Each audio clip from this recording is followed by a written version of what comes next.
এই হযরত মখদুম শাহবাউলার পুণ্যভূমি এবং কবিগুরু রবীন্দ্রনাথ ঠাকুরের এই স্মৃতিধন্য মাটিতে কিন্তু মাদকের এই দোকান মেনে নেওয়া যায় না। আর সেটাও শাহজাদপুর সরকারি কলেজের সামনে অবস্থিত।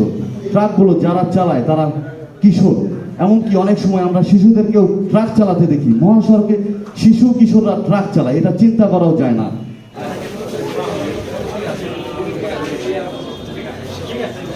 গবাদি পশুর রাজধানী খ্যাত সিরাজগঞ্জের এই শাহজাদপুরে আমাদের সিরাজগঞ্জ জেলার নবযোগদানকৃত ডিসি মহোদয় জনাব মোহাম্মদ নজরুল ইসলামের আগমন উপলক্ষে আমি সাংবাদিক ফোরামের পক্ষ থেকে শুভেচ্ছা জানাই। জনাব মোহাম্মদ নজরুল ইসলাম মহোদয় আমাদেরকে কথা বলার জন্য এত সুন্দর সুযোগ করে দেওয়ার জন্য ধন্যবাদ জানাচ্ছি। আমি কয়েকটি কথা বলবো। আমরা সাংবাদিক হিসাবে সংবাদ পরিবেশন ক্ষেত্রে যে সমস্যাগুলো, যে বিষয়গুলো আমরা পরিলক্ষিত হয়, সেই বিষয়গুলো একটু তুলে ধরার চেষ্টা করব এবং ডিসি মহোদয়ের দৃষ্টি আকর্ষণ করার চেষ্টা করব। আমাদের শাহজাদপুর থেকে গবাদি পশু এবং গোখাদ্য যেভাবে দাম বৃদ্ধি হচ্ছে, সেই গোখাদ্যের দাম বৃদ্ধির ফলে গবাদি পশু লালন পালন অনেক কমে গেছে। আমাদের ইউনো মহোদয় প্রায় 5 লাখ লিটার দুধের কথা বললেন, যে দুধগুলো উৎপাদন হয় এবং সারা বাংলাদেশে সেটা সরবরাহ করা হয়। আসলে খাতা কলমে এখন 5 লাখ লিটার থাকলেও বাস্তবে কিন্তু এর অর্ধেকও নেই। এর কারণটি হলো গোখাদ্যের সংকট বা দাম বৃদ্ধি, তার সাথে যুক্ত হয়েছে এই ভেজাল গোখাদ্য, যে কারণে গবাদি পশুগুলো বিভিন্ন রোগে আক্রান্ত হয়। দ্বিতীয় বিষয় হলো মাদক। আমাদের শাহজাদপুরে একটি লাইসেন্সকৃত মাদকের বা মদের দোকান রয়েছে। যেই মদের দোকানের কারণে কিন্তু আমাদের শাহজাদপুরে বিভিন্ন সময় চুরি, ডাকাতি, ছিনতাই এগুলো লেগেই থাকে এবং আমাদের কিশোর যুব সমাজরা কিন্তু বিপথে চলে যাচ্ছে। আমাদের শাহজাদপুরের সর্বস্তরের জনগণ, সকল রাজনৈতিক ব্যক্তিবর্গ এই মাদকের বিরুদ্ধে সোচ্চারভাবে রাস্তায় নেমেছিল, বিক্ষোভ করেছিল, মানববন্ধন করেছিল, কিন্তু আজ পর্যন্ত কিন্তু এই মাদকের থাবা বন্ধ হয়নি। এই মাদক কিন্তু চলছে। আমি ডিসি মহোদয়ের কাছে অনুরোধ করব যে হয় মাদক বন্ধ করে দেন, না হলে আমাদের শাহজাদপুরবাসীকে আপনারা অন্যত্র শিফট করে দেন। কারণ এই হযরত মখদুম শাহবাউলার পুণ্যভূমি এবং কবিগুরু রবীন্দ্রনাথ ঠাকুরের এই স্মৃতিধন্য মাটিতে কিন্তু মাদকের এই দোকান মেনে নেওয়া যায় না। আর সেটাও শাহজাদপুর সরকারি কলেজের সামনে অবস্থিত। আমি হাট সম্পর্কিত বলবো, আমাদের আলামিন ভাইয়ের কথার সাথে তাল মিলিয়েই বলবো, আমাদের শাহজাদপুরের কাপড়ের হাটটি একটি ঐতিহ্যবাহী কাপড়ের হাট। বিভিন্ন কারণে নানান সমস্যায় জর্জরিত হয়ে কিন্তু আজকে তার ঐতিহ্য ম্লান হতে চলেছে। আজকে কিন্তু পূর্বের মতো ব্যবসা বাণিজ্য নেই। তো আমি উপজেলা নির্বাহী অফিসার মহোদয় এবং জেলা প্রশাসক মহোদয়ের দৃষ্টি আকর্ষণ করব, আপনারা সিরাজগঞ্জের ঐতিহ্য শাহজাদপুরের এই ঐতিহ্যবাহী কাপড়ের হাটকে আপনারা রক্ষা করুন। চতুর্থ যে বিষয়টি আমরা বলবো, আপনারা জানেন আমাদের শাহজাদপুর উপজেলায় তালগাছি এলাকাতে 17 থেকে 18টি ইট ভাটা রয়েছে এবং এই ইট ভাটার জন্য মাটি সরবরাহ করার জন্য প্রায় 60 থেকে 70টি ড্রাম ট্রাক প্রতিনিয়ত মহাসড়ক এবং নর্মাল সড়কগুলোতে চলাচল করে। এই ট্রাকগুলো যারা চালায় তারা কিশোর, এমনকি অনেক সময় আমরা শিশুদেরকেও ট্রাক চালাতে দেখি। মহাসড়কে শিশু কিশোররা ট্রাক চালায়, এটা চিন্তা করাও যায় না। আর এই ড্রাম ট্রাকের কারণে কিন্তু প্রতিনিয়ত দুর্ঘটনা ঘটছে এবং প্রতিনিয়ত মানুষের মৃত্যু ঘটছে। গত 3 দিন পূর্বে একটি শিশুর প্রাণহানি ঘটেছে এই ড্রাম ট্রাকের কারণে। এবং ইতিপূর্বে আপনারা জানেন তালগাছি এলাকাতে একটি দুর্ঘটনার ফলে কিন্তু জেলা প্রশাসক মহোদয়ের অফিসের একজন কর্মচারী সহ একজন সিএনজি চালক মর্মান্তিক সড়ক দুর্ঘটনায় মৃত্যুবরণ করেছে।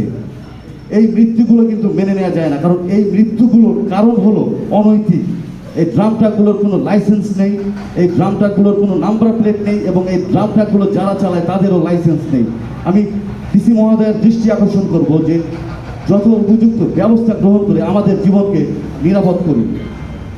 আমি আরও একটি বিষয় আপনাদের উল্লেখ করব যে সারা বাংলাদেশের ন্যায় শাহজাদপুর উপজেলায়ও বিভিন্ন এলাকাতে বিভিন্ন ইউনিয়নেতে বিধবা ভাতা, বয়স্ক ভাতা, প্রতিবন্ধী ভাতা কার্যক্রম চালু রয়েছে।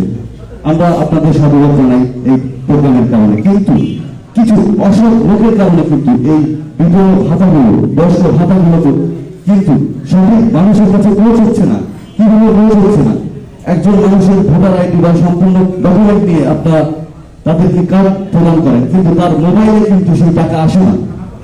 প্রায় 6 থেকে 7 মাস যাবত এই টাকা অন্যত্র চলে যায়। আপনাদের কিছু অসাধু কর্মকর্তা এবং কিছু অনৈতিকভাবে কাজ করা জনপ্রতিনিধিদের হাতে চলে যায়। আমরা ইতিপূর্বে দেখেছি একজন চেয়ারম্যানের কাছে প্রায় 200টি সিম কার্ড ছিল। এর কারণটি হলো তিনি বিধবা ভাতা এবং বয়স্ক ভাতার টাকা মেরে খান। আমি সুলতানের সাথে তাল মিলিয়ে একটি কথা বলতে চাই। এই দেশটাকে নতুন ভাবে স্বাধীন করেছে। আমি উপজেলা নির্বাহী অফিসার মহোদয় এবং ডিসি মহোদয়ের কাছে আহ্বান জানাবো, আমাদের এই বীর সন্তানদের সামনে আপনারা একটি স্মৃতিস্তম্ভ তৈরি করবেন, যেখানে আমাদের পরবর্তী প্রজন্ম জানতে পারবে তাদের ইতিহাস।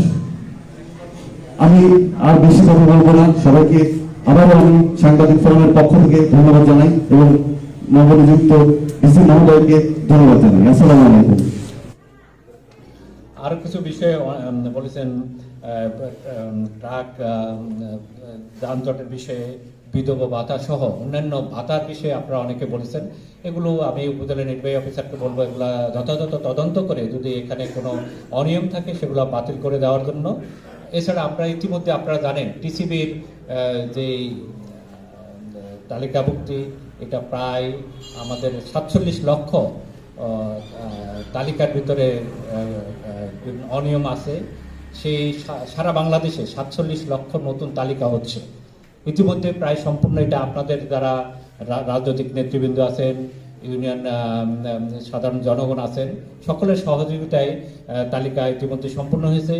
47 লক্ষ, বাংলাদেশে 1 কোটির উপরে এক মোট কার্ডধারী ছিল, তার মধ্যে 47 লক্ষই ছিল ভুয়া বা বিভিন্নভাবে এদেরকে ট্রেস করা যায়নি। এগুলা সরকার, বর্তমান সরকার এগুলো পরিবর্তন করে প্রকৃত উপকারভোগী নির্ধারণ করা হচ্ছে।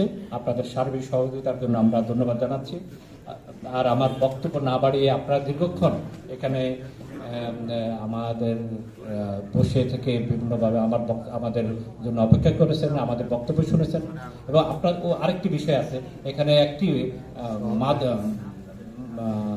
মাদকের বিষয়ে কথা হয়েছিল। এখানে একটা মাদক বিক্রয় কেন্দ্র আছে, যেটা নার্কোটিক্স ডিপার্টমেন্টের। আমরা এই বিষয়ে আপনারা যদি না চান, এটা আমি বন্ধের প্রয়োজনে ব্যবস্থা গ্রহণ করব আপনাদের ইচ্ছার উপরে। এটা আমি প্রয়োজনে নার্কোটিক্স ডিপার্টমেন্টের সাথে কথা বলে, কারণ এটা যেহেতু আপনারা বলছেন এটা আপনাদের পরিবেশ নষ্ট করছে, আমরা এটা খেয়াল রাখবো, এটা প্রয়োজনীয় উদ্যোগ গ্রহণ করতে। আপনাদের সকলের সার্বিক মঙ্গল কামনা করছি।